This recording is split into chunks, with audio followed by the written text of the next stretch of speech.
1200 दिनों के अंदर बनाए जाने वाला टाइटैनिक आखिरकार 2 घंटे के अंदर क्यों डूबा? 10 अप्रैल 1912 ये वो दिन था। दुनिया का सबसे बड़ा और महंगा तरीन बहरी जहाज टाइटैनिक अपने ही पहले सफर के आगाज के लिए बिल्कुल तैयार था। उस वक्त अटलांटिक ओशन बिल्कुल पुरसुकून था और समुद्री तूफान आने का दूर दूर तक कोई चांस भी नहीं था। जहाज में 1500 मुसाफिर भी सवार हो चुके थे और लाखों लोग डाक पर टाइटैनिक के पहले सफर का आगाज देखने के लिए खड़े हुए थे। ना ही पैसेंजर्स को, ना ही अलविदा करने वाले लोगों को और ना ही जहाज के अमले को मालूम था जो जहाज कुछ देर में रवाना होने वाला है। इसको बनाते वक्त 6 ऐसी गलतियां की गई जो इस जहाज को बदतरीन हादसे का शिकार बनाने वाली हैं। नाजरीन, आज आप जानेंगे अपने दौर के सबसे महंगे, सबसे लग्जरी और सबसे ताकतवर जहाज टाइटैनिक की 6 ऐसी गलतियां जो अगर ना की जाती तो शायद टाइटैनिक क्रैश होने की वजह से नहीं बल्कि अपनी कामयाबी की वजह से दुनिया में फेमस होता। आखिर ऐसी कौन सी 6 गलतियां थी जो 40 साल एक्सपीरियंस रखने वाले टाइटैनिक के कैप्टन एडवर्ड स्मिथ को भी नजर नहीं आई?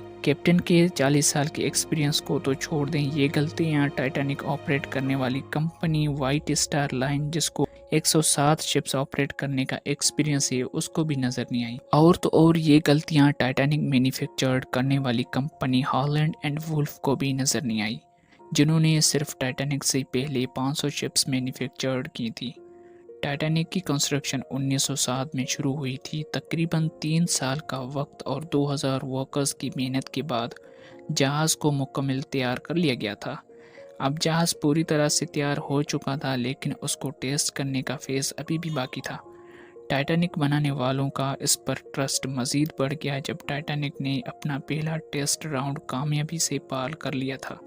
टेस्ट पास करते ही पूरी दुनिया के मुख्तलिफ अखबारात में मार्केटिंग की गई थी, जिसकी हेडिंग थी अनसंकेबल टाइटैनिक, यानी कभी भी नहीं डूबने वाला जहाज बना लिया गया है।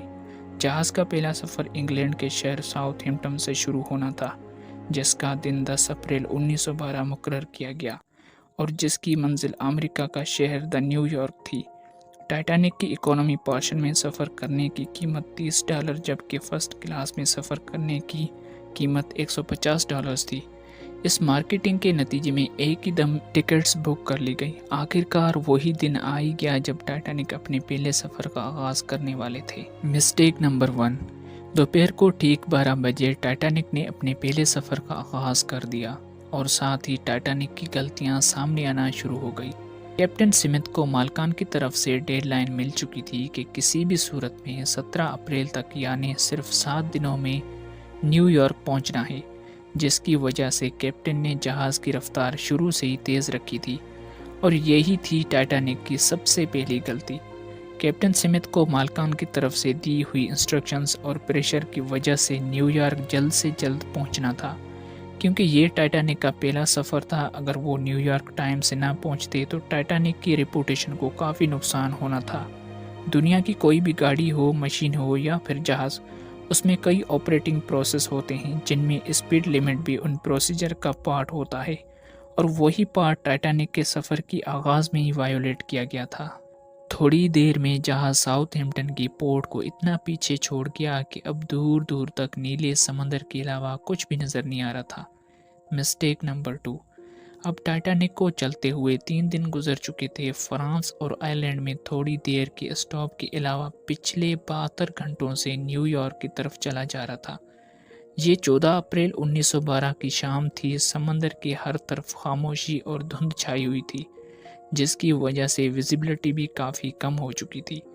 उस रात एक और बहरी जहाज जो टाइटैनिक से कुछ घंटे आगे था, उसके कैप्टन ने वायरलेस पर टाइटैनिक को समंदर पर तैरती हुई आइसबर्ग्स के बारे में वार्निंग दी थी। एक्सपर्ट्स का मानना है कि ये वार्निंग्स कम से कम 6 बार दी चुकी हैं, लेकिन वायरलेस ऑपरेटर की सुस्ती की वजह से इंतहाई इंपॉर्टेंट वार्निंग्स मिस हो चुकी थी।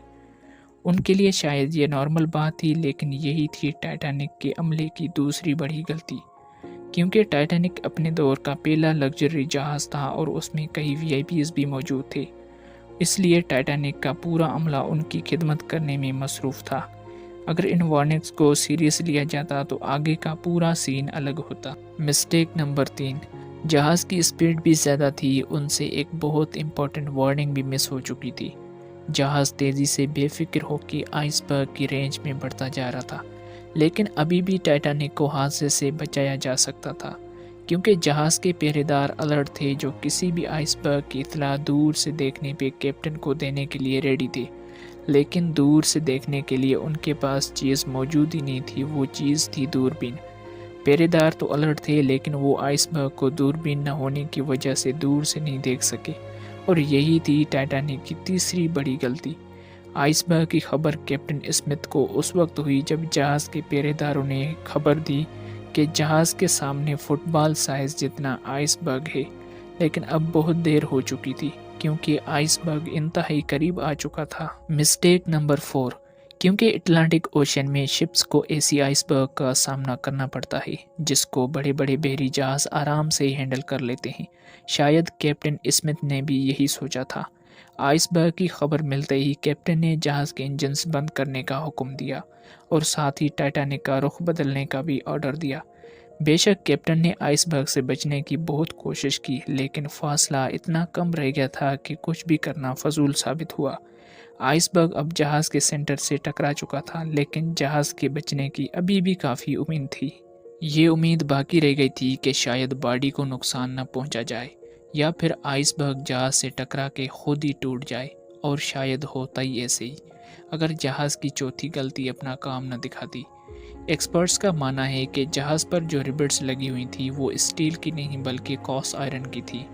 ان ریبٹس کا کام لوہے کے بڑے بڑے پیسز کو آپس میں جوڑے رکھنا ہوتا ہے، کیونکہ کاسٹ آئرن اسٹیل سے نرم ہوتا ہے۔ اسی وجہ سے جس جگہ آئس برگ جہاز کی باڈی سے ٹکرایا وہاں کی ریبٹس پریشر کی وجہ سے کھل گئی، اور پھر وہی ہوا جس کا ڈر کیپٹن اسمتھ کو تھا۔ مسٹیک نمبر 5، ٹائٹینک کی ٹکر فٹ بال جتنے بڑے آئس برگ سے ہو چکی تھی اور اب نچلے حصے میں پانی بھرنا شروع ہو چکا تھا۔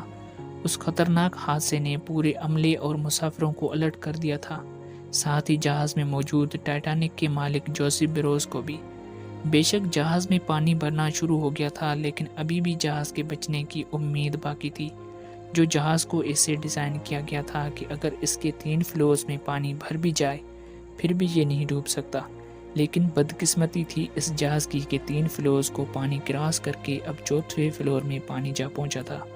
اب معاملہ ہاتھ سے نکل چکا تھا، جہاز آہستہ آہستہ اوشن میں ڈوبتا جا رہا تھا۔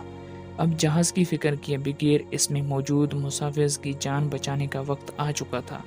کیپٹن اسمتھ نے ریڈیو پر الرٹ جاری کر دیا تھا، تب کوئی مدد کے لیے آتا تب تک مسافروں کو لائیو بورڈز میں شفٹ کرنے کا پلان کر دیا گیا۔ لیکن اس موقع پر 5ویں غلطی نے اپنا کام دکھایا۔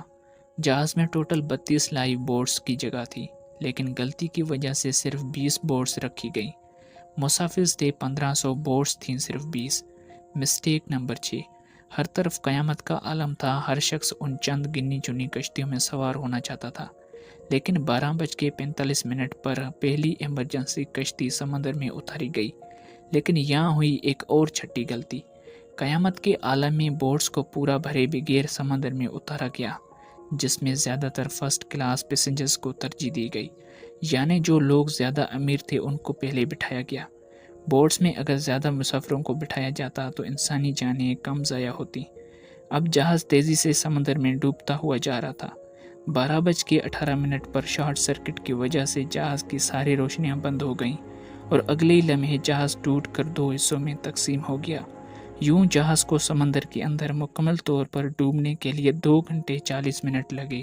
اس طرح 1500 لوگ اٹلانٹک اوشن کے ٹھنڈے پانی میں ڈوب کر مر گئے۔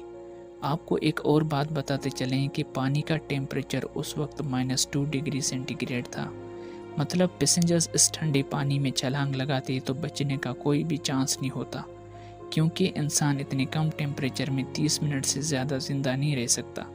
کہا جاتا ہے کہ مرنے والوں کی تعداد 1500 سے بھی کافی زیادہ تھی، کیونکہ جن لوگوں کی جہاز کے عملے سے جان پہچان تھی ان میں سے کافی لوگ جہاز پر بغیر ٹکٹ پر سوار ہوئے تھے۔ زندہ بچ جانے والے لوگوں میں سب سے زیادہ تعداد بچوں اور خواتین کی تھی۔ دوسری طرف کیپٹن اسمتھ تھا جو سارا وقت لوگوں کی جان بچانے میں لگا رہا۔ وہ آخری آدمی تھا جس نے ڈوبتے جہاز سے چھلانگ لگائی تھی۔